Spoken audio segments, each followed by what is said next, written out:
ఇరాన్లో పరిస్థితులు రోజురోజుకు పూర్తిగా అదుపు తప్పుతున్నాయి. ప్రభుత్వ ఆదేశాలు ప్రజలు ధిక్కరించి రోడ్డెక్కి ఖమేనీకి వ్యతిరేకంగా నిరసన తెలుపుతున్నారు.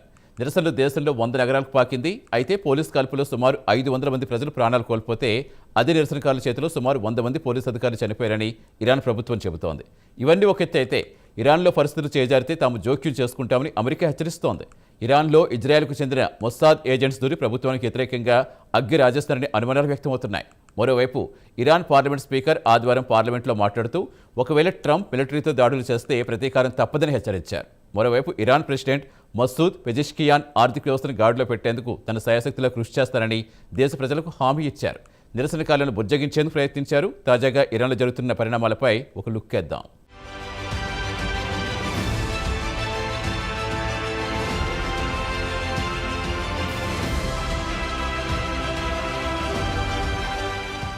ఇరాన్లో ఆల్ ఈజ్ నాట్ వెల్ గా కనిపిస్తోంది. ఇరాన్ అగ్నిగుండంగా మారిపోయింది. ప్రజల నుంచి ప్రభుత్వానికి నిరసన సెగ భారీగానే తాకింది. నిరసనలు దేశంలోని 100 నగరాలకు పాకింది. యావత్ దేశ ప్రజలు రోడ్డెక్కి తమకు ఖమేనీ ప్రభుత్వం వద్దు అని గళం విప్పుతున్నారు. ఇస్లామిక్ పాలన వద్దు అని తెగేసి చెబుతున్నారు. తమ ఆగ్రహాన్ని ఇరాన్ మత గురువు అలీ ఖమేనీ ఫోటోలపై చూపుతున్నారు. పరిస్థితి ఎలా తయారైందంటే ఇరానియన్ యువతులు హిజాబ్ను పక్కన పెట్టి ఖమేనీ ఫోటోకు నిప్పంటించి ఆ మంటలతో సిగరెట్లు వెలిగించిన ఫోటోలు సోషల్ మీడియాలో తెగ వైరల్ అవుతున్నాయి. మహిళలు తాము హిజాబ్ను పాటించమని, ఖమేనీ ఆజ్ఞలను ధిక్కరిస్తున్నామని, అలాగే ఇరాన్లో మహిళలు బహిరంగంగా సిగరెట్ తాగడం నిషేధం, ప్రభుత్వ ఆదేశాలను తాము పాటించమని తెగేసి చెబుతున్నారు. ఇరాన్లో నిరసనకారులకు పోలీసులకు బాహాబాహి జరుగుతోంది. ప్రభుత్వ వ్యతిరేక నిరసనలను ఖమేనీ ప్రభుత్వం ఉక్కుపాదంతో అణిచివేస్తోంది. దానికి తగ్గట్లు ప్రజలు కూడా పోలీసులను ధీటుగా ఎదుర్కొంటున్నారు. వారు కూడా తుపాకులు పట్టుకుని పోలీసులపై కాల్పులు జరుపుతున్నారు. ఈ క్రమంలో సుమారు 100 మంది పోలీసు అధికారులు నిరసనకారుల చేతిలో ప్రాణాలు కోల్పోయారని ప్రభుత్వం చెబుతోంది.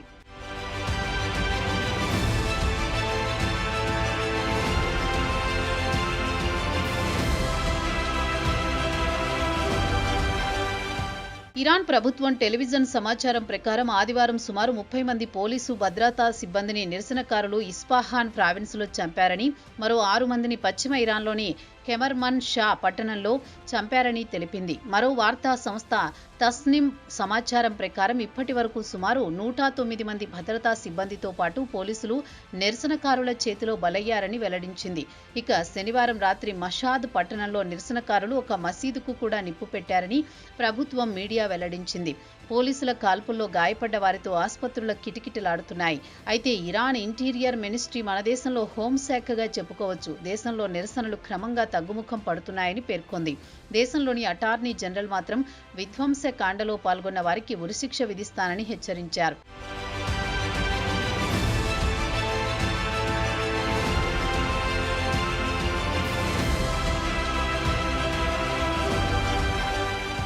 ఇక ఇరాన్కు చెందిన భద్రతా అధికారుల సమాచారం ప్రకారం నిరసనకారులే తమ సాటి పౌరులను కాల్చి చంపుతున్నారని ఆరోపించారు.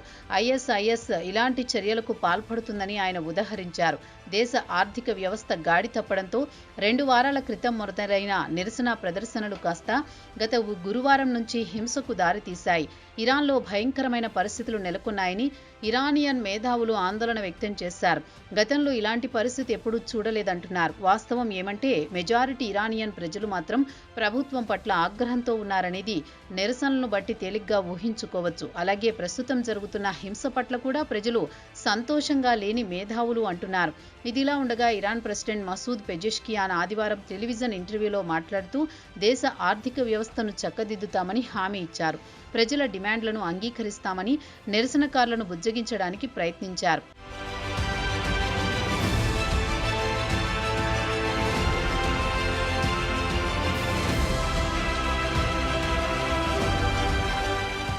ఇదే ఇంటర్వ్యూలో పెజెష్కియాన్ మాట్లాడుతూ దేశంలో విధ్వంసం సృష్టించడానికి అమెరికాతో పాటు ఇజ్రాయెల్ కారణమని మండిపడ్డారు. ఇరాన్ ప్రజలు దుష్ట శక్తులకు దూరంగా ఉండాలని కోరారు.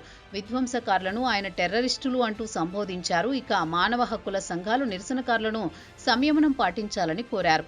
రోజు రోజుకు మృతుల సంఖ్య పెరిగిపోతోందని ఆందోళన వ్యక్తం చేసింది. ఇరాన్లోని ప్రతిపక్ష పార్టీలు మాత్రం మృతుల సంఖ్య ప్రభుత్వం చెప్పేదానికంటే చాలా ఎక్కువగానే ఉందంటోందని అభిప్రాయపడింది. ఇక ఇరాన్ స్పీకర్ ఆదివారం పార్లమెంటులో మాట్లాడుతూ అమెరికా ప్రెసిడెంట్ ట్రంప్పై మండిపడ్డారు. ట్రంప్ నిరసనకారులను చంపితే తాను తన సైనికులను పంపిస్తానని హెచ్చరించారు. దీనికి స్పీకర్ మహమ్మద్ బాకీర్ ఖాలీ బాప్ తీవ్రంగా స్పందించారు. ఇరాన్పై దాడులు చేస్తే అమెరికా బేసులు, అమెరికా నౌకలను టార్గెట్ చేస్తామని ఆయన ట్రంప్కు కౌంటర్ ఇచ్చారు.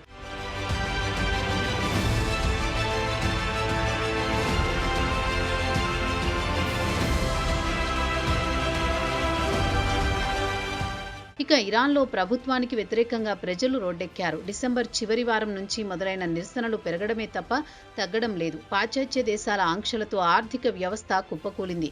$1 14 లక్షల రియాల్కు చేరుకుంటుందంటే పరిస్థితి ఎంత దారుణంగా తయారైందో తేలిగ్గానే ఊహించుకోవచ్చు. ద్రవ్యోల్బణం 52% ఎగబాకింది. దీంతో ప్రజల రోజువారీ కనీస అవసరాలు తీరడం లేదు. సామాన్యుడికి ధరలు అందుబాటులో లేకుండా పోయాయి. దీంతో ప్రజల్లో గూడు కట్టుకున్న ఆగ్రహం ఒక్కసారిగా పెల్లుబుకింది. వాస్తవానికి వ్యాపారులు ముందుగా ప్రభుత్వానికి వ్యతిరేకంగా నిరసనకు దిగారు. ఇరాన్ కరెన్సీ చిత్తు కాగితం కంటే తక్కువ విలువ చేరడంతో వ్యాపారులు ఆర్థిక వ్యవస్థ బలోపేతం చేయడానికి చర్యలు తీసుకోవాలని రోడ్డెక్కారు. అది కాస్త తీవ్ర రూపం దాల్చింది. ఈ నిరసనలకు ప్రజలు కూడా తోడవడంతో మరింత ఊపందుకుంది.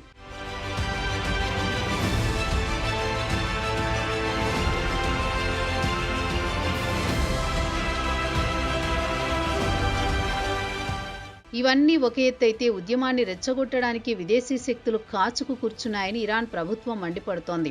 ఇరాన్ చివరి షా కుమారుడు రెజా పహ్లావి ప్రస్తుతం ప్రవాసంలో ఉన్నాడు. ఆయన వాషింగ్టన్ డీసీ సమీపంలో ఉంటున్నాడు. అక్కడి నుంచి ఆయన ప్రజలకు ఆదేశాలిస్తున్నాడు. ఉద్యమాన్ని మరింత రెచ్చగొట్టడానికి ప్రయత్నాలు చేస్తున్నాడు.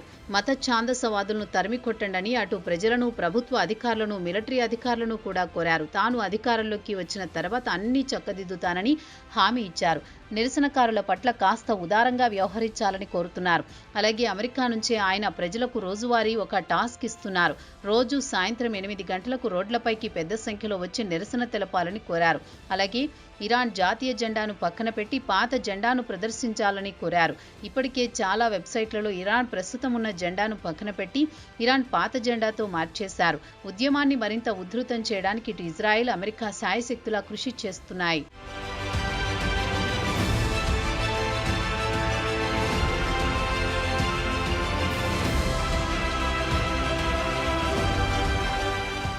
Iran supreme leader Ayatollah Ali Khamenei మాత్రం నిరసనకారులను వెన్నుపోటుదారులు అని మండిపడుతున్నారు. ఇరాన్ స్పీకర్ కూడా ఆర్థిక వ్యవస్థ గాడి తప్పిందని అంగీకరించారు.